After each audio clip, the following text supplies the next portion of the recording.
कि staff level agreement के बाद बिजली महंगी होगी। कि आजकल तो बड़ा कंट्रोल किया हुआ है फौज ने डॉलर को, और बैंकों को बहुत डंडा किया हुआ है कि 280 से ऊपर नहीं जाने देना। ट्रेड बैंक ने 280 पे $2 बिलियन बाई किया है। अगर स्टेटमेंट खरीदना बंद कर दे तो खुद ही नीचे आ जाएगा।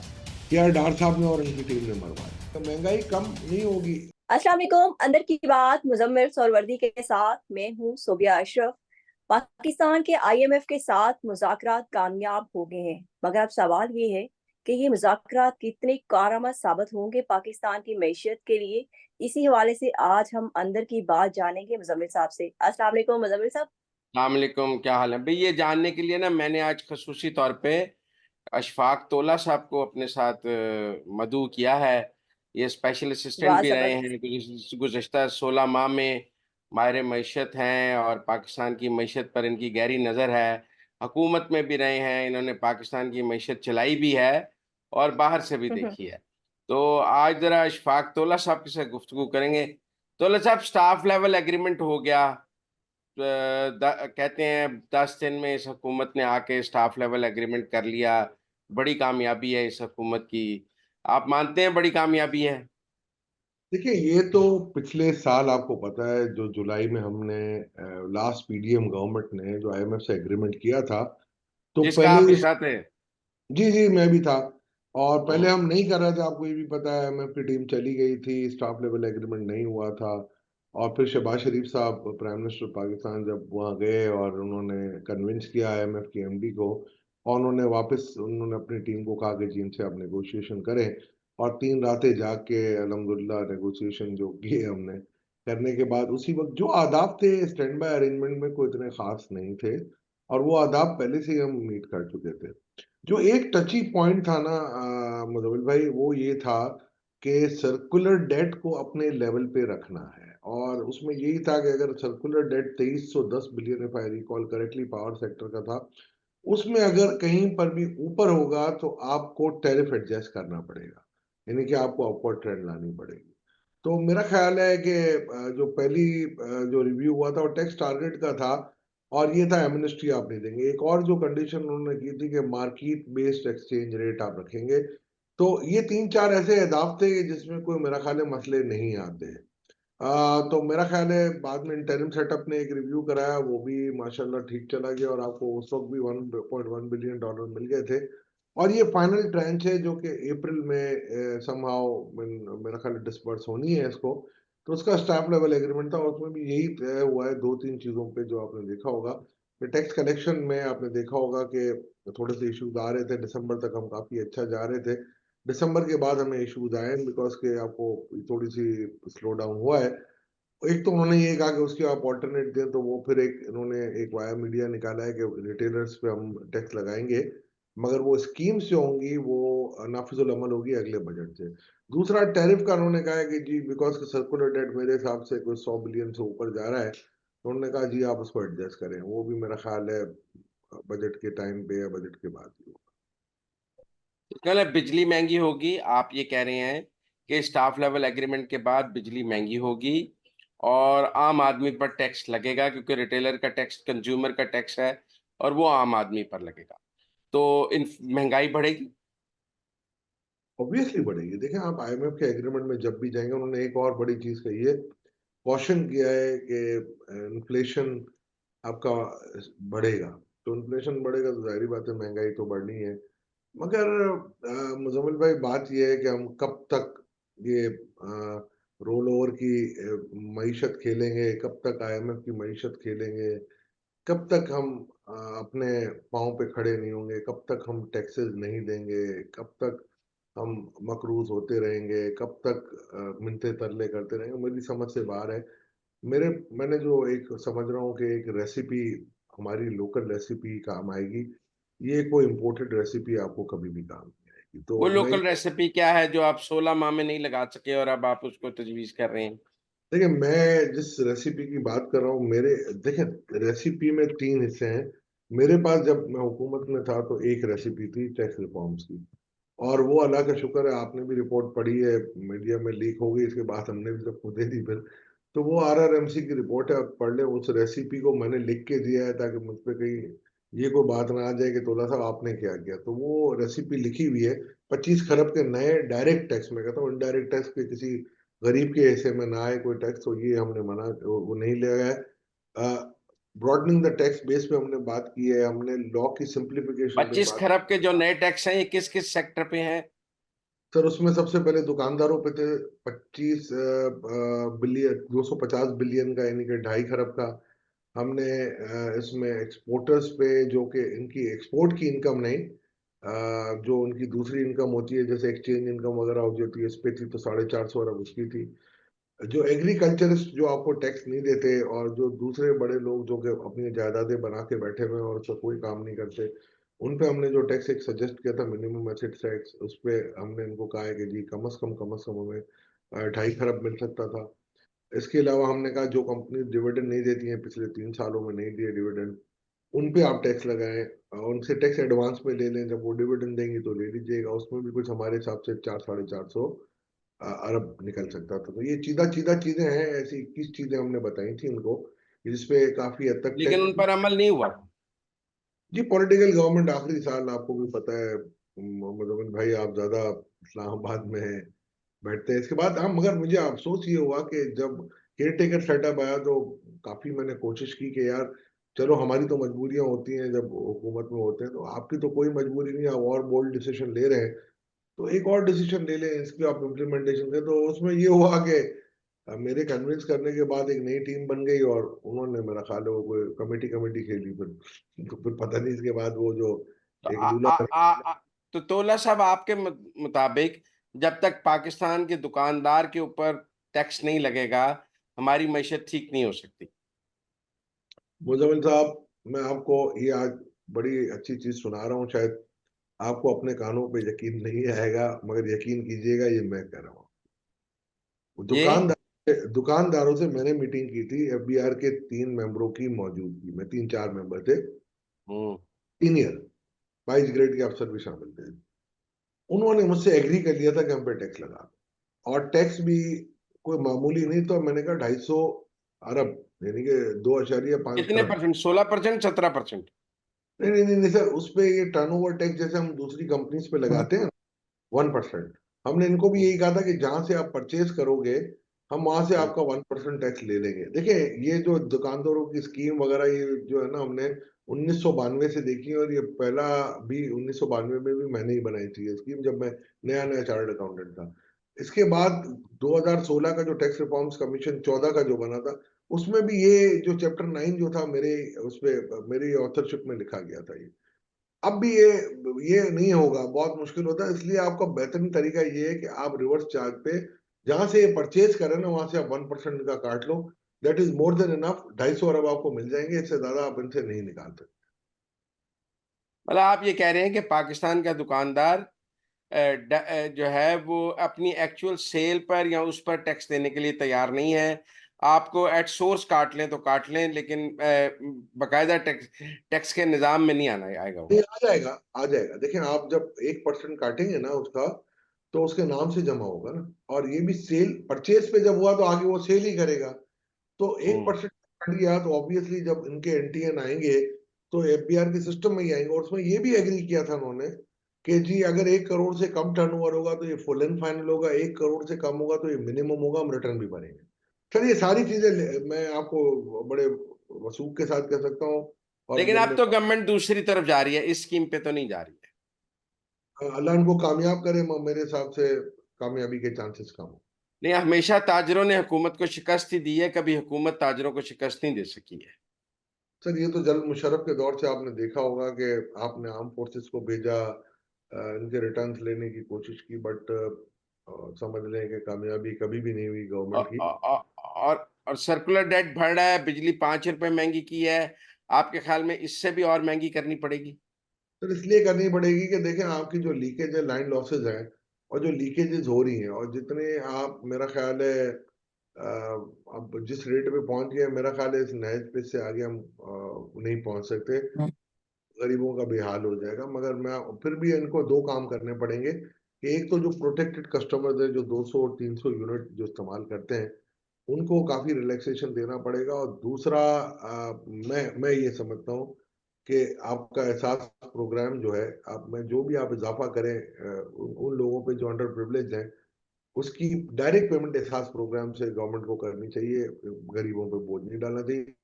हाँ, सबसे बड़ा मसला है मीडियम क्लास जो है, जो सैलरी क्लास होती है, जो मैं सफेद पोस्ट जिसको मैं कहता हूँ, सफेद पोस्ट बेचारे अब घर चलाना उनके लिए मुश्किल हो गया, अनलेस के घर में 2 से 3 लोग काम ना करें।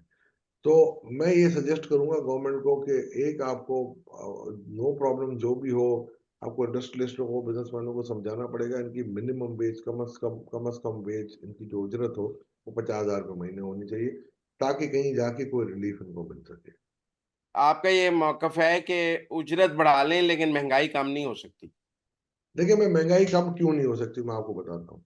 देखिए, महंगाई इसलिए कम नहीं हो सकती कि आप ये टैरिफ का एडजस्टमेंट करेंगे, ठीक है जी। और अभी भी मैं आपको बता रहा हूँ, जो मैंने कहा है और मेरा ख्याल है काफी लोगों को ये नागवार गुजरी है, कि हमारा रुपी जो है ना वो अंडर वैल्यू है। इस वक्त हमारे रुपी की जो वैल्यू है डॉलर के, गोल्डमैन सैक कहता है 225, हमारी कैलकुलेशन कहती है 235 से 250।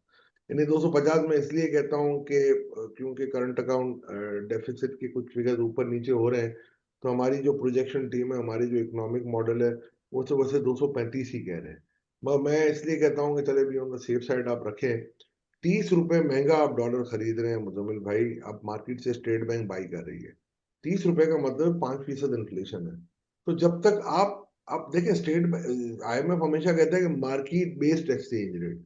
तो मार्केट बेस्ड एक्सचेंज रेट का मतलब यही होता है कि जो मार्केट में इसका भाव होना चाहिए डिमांड सप्लाई मैकेनिज्म पे। तो आज अगर स्टेट बैंक बाई करना छोड़ दे, जो 6 महीने में उन्होंने 2 अरब डॉलर बाई किए, अच्छी बात की है, मगर ऑप्टिमम प्राइस पे नहीं लिए उन्होंने, हाईएस्ट प्राइस पे ले लिए। तो ये मेरा ख्याल है, आप मुझे ये कहा गया कि आप जो ये कह रहे हैं बिल्कुल चले ठीक भी मान लेते हैं, तो एक्सपोर्ट फिर होना गिर जाएगी।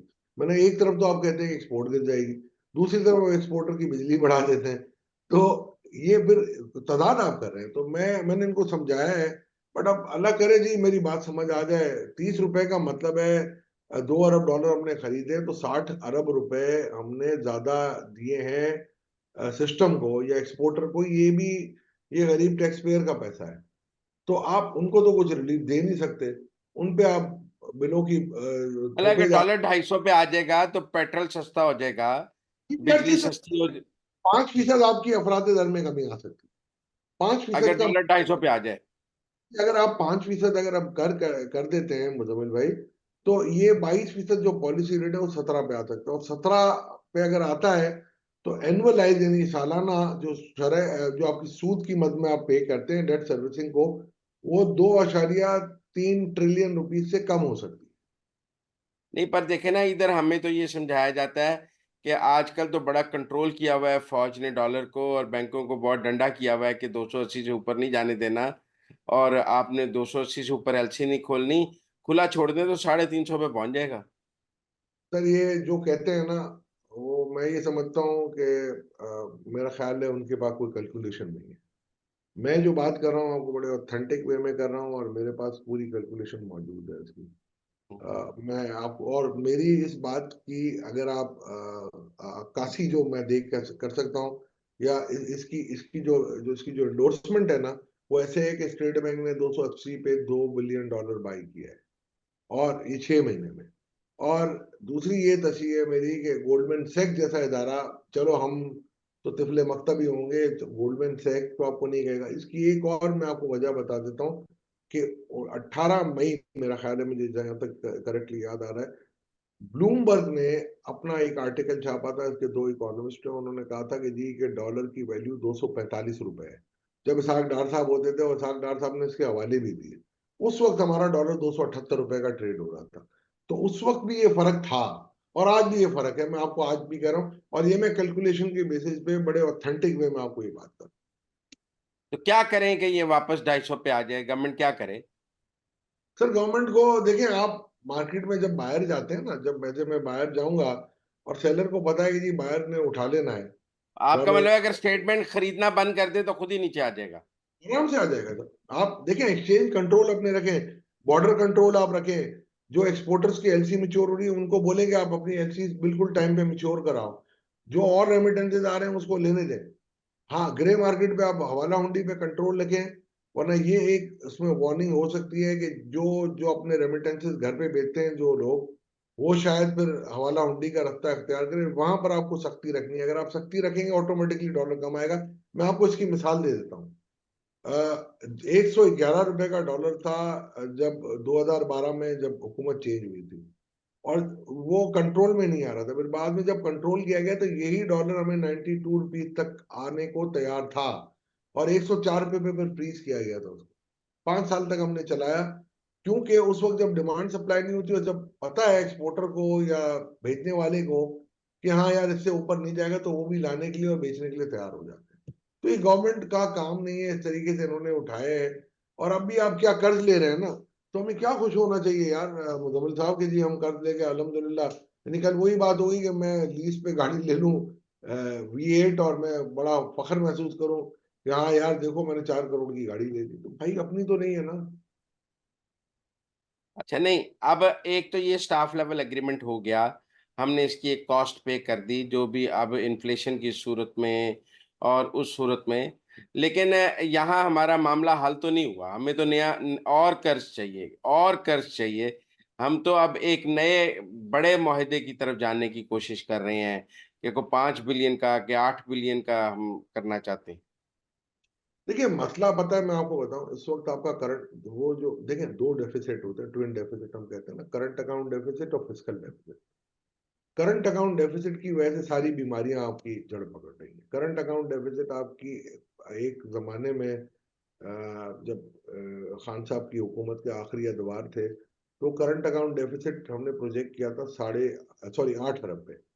और वो शौकत तरीन साहब ने बड़े इंपोर्ट वगैरह ओपन कर दी थी, उसकी वजह से वो पहुंच गया 17.5 अरब पे। तो 9.8 5 अरब का जो हमारा जो सर्कुलर डेट, सॉरी अपना करंट अकाउंट डेफिसिट बढ़ गया, उसकी वजह से आज तक उसका खुमियादा हम भुगत रहे हैं। और उसके बाद आपने मिसकमिटमेंट किया IMF से, तो एक और आपने अपने ऊपर हैंगिंग सॉर्ड लगा दी। तो मेन मसला पता है कहाँ आता है कि जब आपकी इंपोर्ट 81 बिलियन डॉलर पे पहुंच गई थी लास्ट ईयर, अल्लाह का शुक्र है 51 बिलियन डॉलर पे आई है। हम ये प्रोजेक्ट कर रहे हैं कि 54 बिलियन डॉलर तक इंपोर्ट रुकेगी। और हमारी टीम ने कुछ एरियाज आइडेंटिफाई किए हैं एक्सपोर्ट एवेन्यूज के तौर पे, जिसमें सबसे बड़ी आपकी जो एरिया है वो आपका है एग्रीकल्चर साइड का। एग्रीकल्चर पे आपकी इस मरतबा वीट की प्रोडक्शन अच्छी हुई है, और ये जो पर मॉन्ड आपकी जो पर एकड़ जो आपकी प्रोडक्शन ईल्ड आती है, वो अगर आप 1.23 है, उसको आप 2 तक अगर लेके जाएं, तो आप वीट सरप्लस में आएंगे, आप एक्सपोर्ट कर सकते हैं। इस वक्त आप इंपोर्ट कर रहे हैं। कॉटन की क्रॉप इसमें तो आपकी बहुत अच्छी हुई है, अल्लाह का शुक्र है। लास्ट ईयर की कैटेस्ट्रॉफी के बाद इसमें तो काफी अच्छी आपको क्रॉप मिली है, उसकी एक्सपोर्ट भी आपकी हो सकती है। तो एग्रीकल्चर पे, लाइव स्टॉक पे, इन पे आपको फोकस करना पड़ेगा। अगर जैसे SIFC ने कहा है कि 9.1 मिलियन हेक्टर हम नए लैंड कल्टीवेट करेंगे over the period of may be next 5-6 year.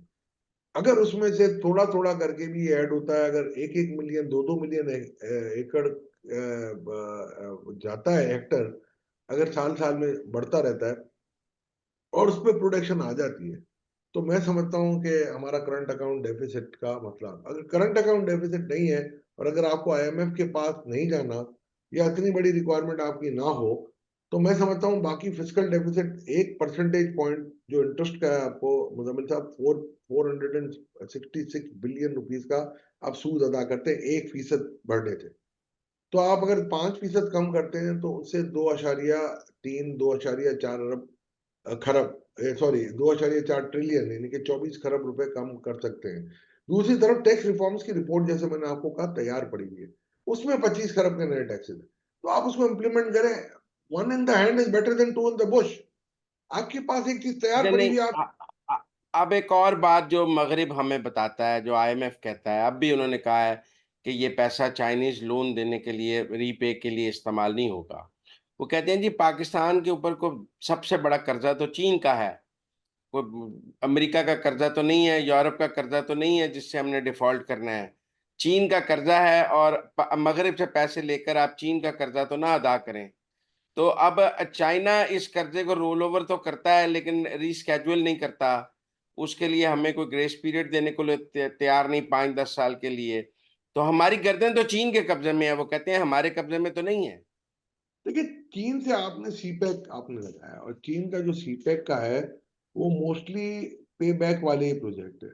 असल में हमने जितने भी जो पावर प्रोजेक्ट्स की जो चीजें लगाई है ना, थर्ड कोल के अंदर या जो भी चीजें और हैं, उसमें हमें मार पड़ रही है, क्योंकि अभी इस वक्त आपके डिस्ट्रीब्यूशन लॉसेस ज्यादा है, और इस वक्त आपकी कैपेसिटी ज्यादा है। जो आपकी आईपीपीस के पुराने जो पड़े हुए हैं उसकी कैपेसिटी बहुत ज्यादा है और यूटिलाइजेशन नहीं है, और वो महंगी बिजली प्रोड्यूस कर रहे हैं जितना आप नहीं दे सकते।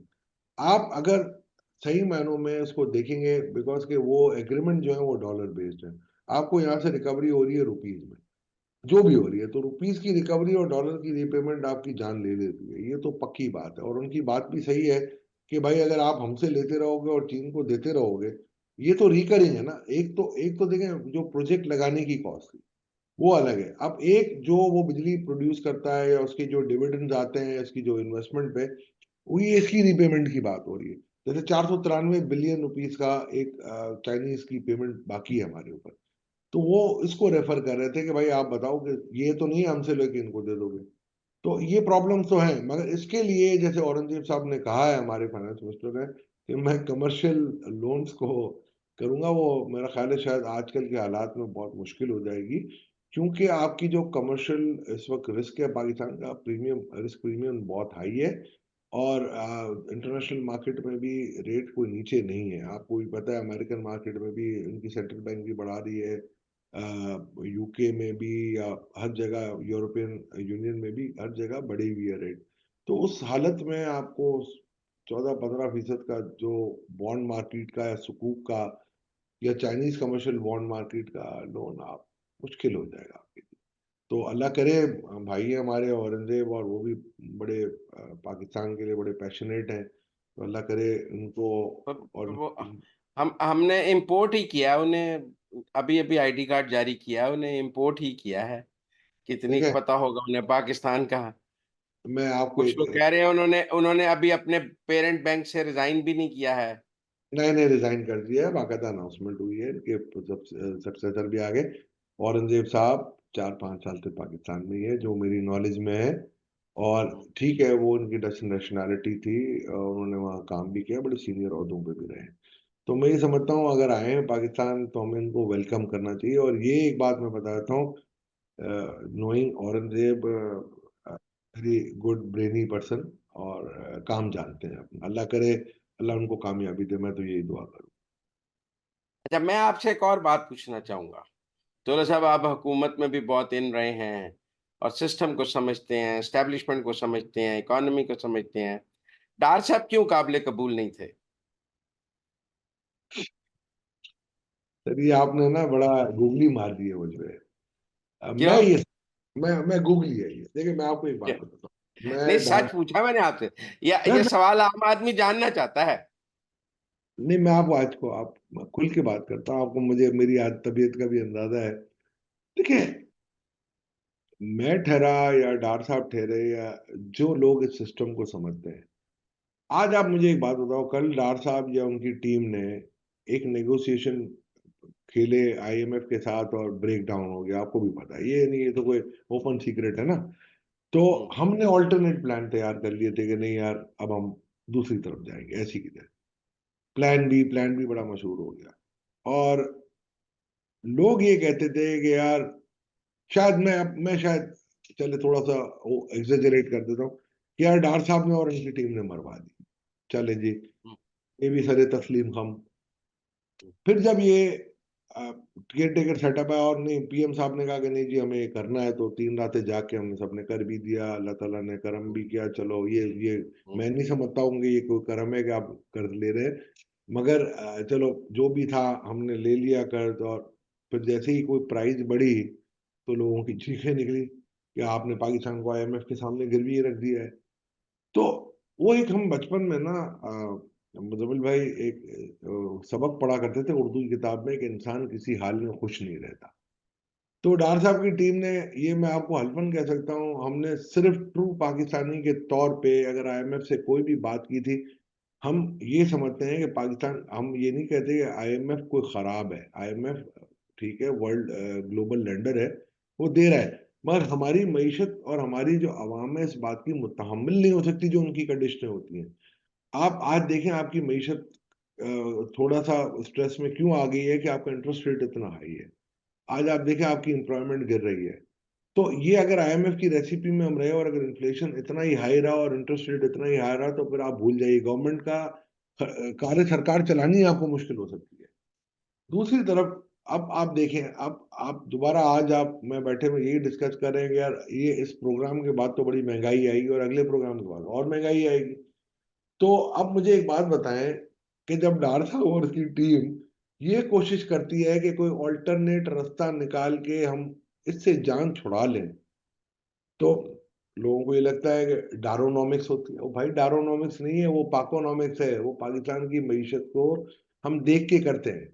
मगर ये आप मुझे बताएं कौन पाकिस्तान से मोहब्बत नहीं करता यार। आप भी मोहब्बत करते, जो बैठे हैं वो भी मोहब्बत करते, हम भी करते थे। तो क्या वो ये कोई कहते कि इकोनॉमिस्ट, इकोनॉमी क्या होती है यार? इकोनॉमिस्ट भी मैथमेटिशियन से ही पढ़ के निकले हैं आगे। एडम स्मिथ कौन था, माल्थस कौन था, चले। लॉर्ड केन कौन था? सारे मैथमेटिशियन थे। तो कोई इकोनॉमी को साइंस थोड़ी है कि मैं पढ़ा लिखा हूं तो ही होगा। इंडिया में आज तक मुझे बताएं कितने इकोनॉमिस्ट आए, फाइनेंस मिनिस्टर मनमोहन सिंह और ये अभी श्रीमती जो बैठी हुई है वो बाकी तो सारे पॉलिटिशियन थे।